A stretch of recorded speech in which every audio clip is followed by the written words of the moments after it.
how to turn off notifications from Snapchat. So if you have various notifications on your Snapchat like this, and now you want to stop your Snapchat from sending you notifications each time you have any on the app, then this video is going to walk you through how you can easily disable this on your phone. So if you don't know this, you found this often informative, please don't forget to like and then subscribe. Now to turn off notifications on Snapchat, all you just need to do is go ahead and open the Snapchat app. This could be on your Android and it could be on your iPhone.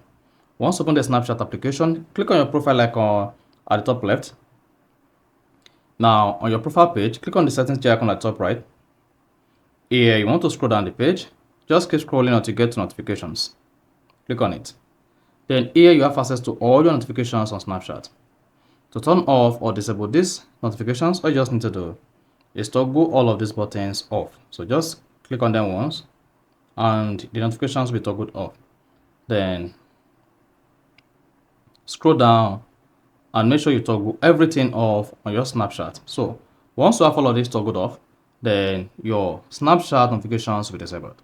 So that is basically how to turn off notifications on Snapchat. So if you found this often informative, please don't forget to like and then subscribe.